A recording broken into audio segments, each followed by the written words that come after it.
अस्सलाम वालेकुम दोस्तों, क्या हाल है आप सबका। आप लोगों की भरपूर फरमाइश पे पार्ट 2 लेके हाजिर हूँ। चलो तो शुरू करते हैं। अब मैंने तुम्हारे उन सब कपड़ों को उठाकर आग लगा देनी है और फिर मैंने ऐसा ही किया। उसके जितने भी अमरीकी तर्ज के कपड़े थे वो मैंने सब जला दिए थे और उम्मी से कहा कि उसके लिए अपने जी से कपड़े सलवाओ। इस बात पर मेरी बीवी ने बहुत एहतिजाज किया। वो मुझसे नाराज भी रही, खुफा भी रही। मैं चौंकी उसे बहुत मोहब्बत करता था, इसलिए मैं उसकी नाराज़गी को भी बर्दाश्त नहीं कर सकता था। तो फिर मैंने उसे प्यार से समझाया कि हर जगह का एक अपना माहौल होता है और समझदार इंसान वो होता है जो खुद को माहौल के मुताबिक ढाल लेता है। उसे मेरी ये बात समझ आ गई और फिर उसने मुझे एतराज़ का मौका नहीं दिया था। मगर फिर कुछ दिन हुए कि उम्मा ने शोर मचाना शुरू कर दिया। तुम्हारी बीवी तुम्हारे भाई के साथ गलत हरकतें करती है। ये सुनकर मेरा दिमाग झंझना उठा था। उम्मा खुदा का खौफ करे, मैं मानता हूँ कि वो खुले दिले माहौल की रहने वाली है और आज़ाद ख्याल लड़की है, मगर वो ऐसा नहीं कर सकती। वो मुझसे बहुत मोहब्बत करती है और मेरे अलावा किसी और के बारे में सोच भी नहीं सकती। अब खुदा के लिए सोच समझकर बोला, करें।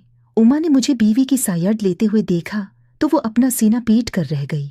मैंने तुम्हें पैदा किया था, उस दिन के लिए पाल पोस कर बड़ा किया था कि तुम अपनी बीवी की बातों में, वो भी अपनी मुकार और बदकिरदार बीवी की बातों में आकर मुझे झटलाओगे। मेरी बर्दाश्त की हद भी यहीं तक थी। मैंने कहा, इमा अब मैं अपनी बीवी के खिलाफ एक लफ्ज भी नहीं सुनूंगा। अपने जिस बात पर एतराज किया मैंने इससे वो सारी बातें छुड़वा दी हैं और अब उसके किरदार पे हमला कर रही हैं, जबकि आपकी भी अपनी 2 बेटियां हैं।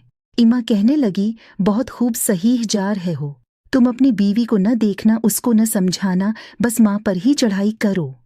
अब की बार उमा मुझसे नाराज हो गई और आन को मनाने का दौरानिया काफी तवील हो गया था, मगर मैंने अपनी बीवी को ये बात समझा दी थी कि मेरे भाइयों और कजनों से फासले पर रहना।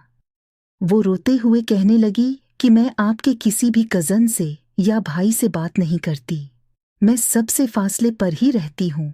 इसकी बात सुनकर मैंने इत्मीनान से सिर हिला दिया, क्योंकि मैं जानता था कि वो सही कह रही है, मगर उम्मा बदस्तूर इस बात पर खुफा थी। वो आए रोज मुझे कहती, अभी से उस पर कंट्रोल करो, वरना एक दिन तुम्हारी बीवी हद से गुजर जाएगी और तब तुम फिर पछताओगे। अब जब मैं तुम्हें ये बात बता रही हूँ तो तुम वक्त पे क्यों नहीं समझ जाते। एक दिन तो माँ ने हद ही कर दी। दोस्तों, अगर आप उस कहानी को मज़ीद सुनना चाहते हो तो मेरे चैनल को सब्सक्राइब ज़रूर करें, क्योंकि आगे इस कहानी में बहुत ज़्यादा मज़ा आने वाला है। और आप सब कमेंट्स भी ज़रूर करें और बताएं कि कहानी आपको कैसी लग रही है।